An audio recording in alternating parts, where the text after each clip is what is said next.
Selamat siang sahabat Jawa Timur, jumpa kembali bersama saya Tika Amsar dari Suara Sidoarjo sebagai radio host di program Breaking News Update COVID-19 Jatim News Today untuk edisi hari ini yang juga disiarkan serentak bersama Radio Jaringan Asosiasi Lembaga Penyiaran Publik Lokal Jawa Timur. Rangkuman kabar update penanganan COVID-19 untuk regional Jawa Timur segera sahabat simak dalam Update COVID-19. Update COVID-19. Mengawali Breaking News Update COVID-19 di program Jatim News Today untuk edisi hari ini Sabtu 1 Mei 2021, kita bergabung bersama Panji Harto dari Suara Sidoarjo. Pemerintah Kabupaten Sidoarjo gelar vaksinasi massal pada pekerja di Hari Buruh. Selengkapnya silakan Panji. Baik, terima kasih Atika dan sahabat program Jatim News Today pagi tadi, tepatnya Sabtu 1 Mei 2021, bertepatan dengan Hari Buruh Internasional May Day di Pendopo Delta Wibawa Kabupaten Sidoarjo digelar vaksinasi massal COVID-19. Vaksinasi massal ini ditujukan pada pengurus SPSI, perwakilan pekerja dan buruh serta pemangku kepentingan yang lain. Ahmad Mudlor, Bupati Sidoarjo bilang, vaksinasi COVID-19 diikuti 500 orang terbagi dalam beberapa tahap untuk dilakukan penyuntikan vaksin. Bupati Sidoarjo beri apresiasi terhadap kegiatan ini sebagai upaya untuk memutus dan menekan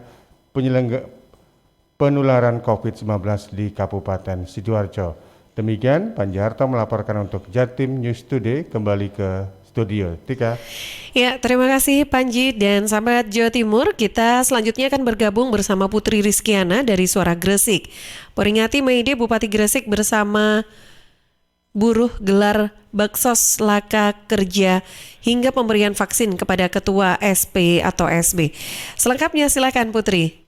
Fandi Ahmad Yani, Bupati Gresik dan juga AKBP Arif Fitrianto, selaku Kapolres Gresik dan juga Dandim 0817, Letkol Infantri Taufik Ismail bersama Ketua Apindo dan Ketua DPC Serikat Pekerja Serikat Buruh se-Kabupaten Gresik menggelar silaturahmi. Peringatan Hari Buruh Sedunia akan digelar dengan adanya bakti sosial dan pemberian santunan pada korban laka kerja.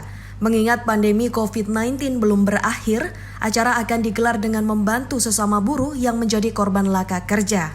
Gus Yani bilang bahwa pemerintah berkeinginan dan berkomitmen jelas untuk penyerapan tenaga kerja lokal dan menjaga iklim investasi di Kabupaten Gresik. Oleh sebab itu dibutuhkan kondisi Kamtipmas yang kondusif. Gus Yani juga menambahkan berkaitan dengan biaya pelaksanaan rangkaian kegiatan May Day berupa baksos dan santunan kepada korban laka kerja, Bupati bersama Disnaker Gresik bersedia menjembatani. Pemerintah berkeinginan dan berkomitmen jelas untuk penyerapan tenaga kerja lokal dan menjaga iklim investasi di Kabupaten Gresik. Gus Yani juga mengagendakan pemberian vaksinasi COVID-19 kepada para ketua SP atau SB. Sementara itu, AKBP Arif Fitrianto selaku Kapolres Gresik mengapresiasi rencana baksos dilakukan anggota SP atau SB Gresik untuk merayakan May Day yang diperingati setiap 1 Mei 2021. Pertemuan tersebut adalah untuk menjalin silaturahmi antara pihaknya dengan rekan-rekan serikat buruh yang ada di Kabupaten Gresik. Diharapkan dapat terjalin komunikasi yang baik, tentunya tidak mudah dalam menciptakan situasi yang kondusif, maka dibutuhkan peran serta semua pihak termasuk masyarakat dan serikat buruh di wilayah Kabupaten Gresik. Berikut informasi yang dapat kami sampaikan. Saya Putri Rizkiana, Suara Gresik, mengabarkan. Terima kasih Putri, sahabat Jawa Timur. Selanjutnya kita bergabung bersama Ninda Alivia dari Persada FM. Pemerintah Kabupaten Blitar mulai lakukan penjemputan PMI yang habis masa kontraknya di Surabaya. Selengkapnya silakan Ninda. Banyak pekerja migran Indonesia yang habis masa kontraknya bertepatan dengan hari Lebaran tahun ini, sehingga terpaksa pulang ke daerah asal termasuk ke Kabupaten Blitar. Kepala Dinas Perhubungan Kabupaten Blitar Toha Masuri mengatakan menyikapi kondisi itu perlu ada perlakuan karena pulang dari luar negeri mengingat masih di tengah pandemi COVID-19. Salah satu syaratnya harus menjalani isolasi. Hasil koordinasi provinsi memerintahkan kepada daerah untuk mengadakan penjemputan di Surabaya. Sesuai rencana mulai hari ini, mulai ada penjemputan. Toha menuturkan kepulangan PMI sebelumnya masih secara mandiri. Ketika tiba di Bandara Surabaya, PMI akan di-swab. Kemudian jika hasilnya positif, maka dirawat di rumah sakit. Kemudian yang negatif langsung pulang ke daerah masing-masing. Namun untuk saat ini, setelah dinyatakan negatif dikarantina dulu 2 hari di Asrama Haji Surabaya, kemudian boleh dijemput daerah dan diisolasi 3 hari. Setelah hari kelima akan dites lagi, kalau negatif diperbolehkan pulang, jika positif masuk ke perawatan. Dari provinsi kemarin hasil koordinasi memerintahkan pada daerah untuk mengadakan penjemputan setelah dikarantina di Surabaya. Toha menambahkan kepulangan PMI dari isolasi akan dikoordinasikan dengan camat, lurah, dan keluarganya agar mereka bisa dijemput pribadi. Demikian, saya Ninda Alivia dari Radio Persada FM Blitar melaporkan untuk Jatim News Today. Ya, terima kasih Ninda.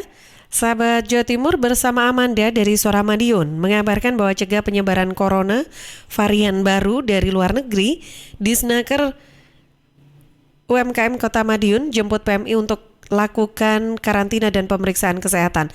Selengkapnya, silakan Amanda.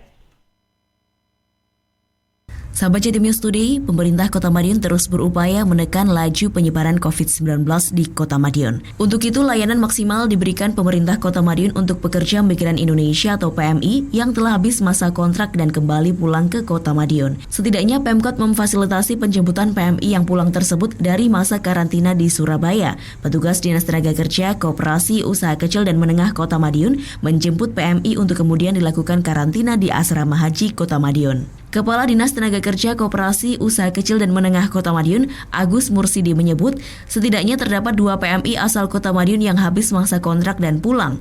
Keduanya berjenis kelamin perempuan, warga Kelurahan Ambangan Kidul dan Manis Rejo. Agus menambahkan keduanya sudah menjalani karantina selama 3 hari di Surabaya. Pihaknya langsung melakukan penjemputan begitu masa karantina selesai. Setelah penjemputan dari Surabaya dilakukan oleh petugas, kemudian PMI diantar ke asrama haji untuk melakukan karantina dan pemeriksaan swab. Saat dinyatakan sudah baik, baru boleh pulang ke rumah masing-masing.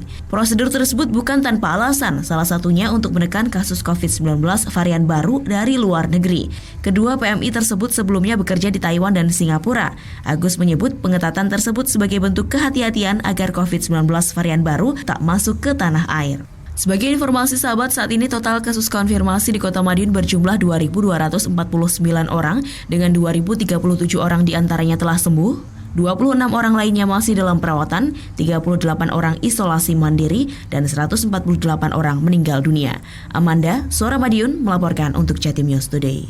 Terima kasih Amanda, informasi yang disampaikan oleh Amanda. Sebagai kabar terakhir bisa kami update untuk Anda di program Breaking News Update COVID-19 Jatim News Today untuk edisi hari ini. Bisa Anda ikuti kembali setiap Senin sampai Sabtu jam 11 siang yang disiarkan serentak bersama Asosiasi Lembaga Penyiaran Publik Lokal Jawa Timur. Saya Tika Amsar dari Suara Sidoarjo sebagai radio host, pamit undur diri. Terima kasih, selamat siang. Perkembangan penanganan COVID-19 untuk wilayah regional Jawa Timur sudah sahabat simak dalam Update COVID-19. Update COVID-19 bisa sahabat simak Senin sampai Sabtu jam 11 siang. Persembahan dari Asosiasi Lembaga Penyiaran Publik Lokal Jawa Timur.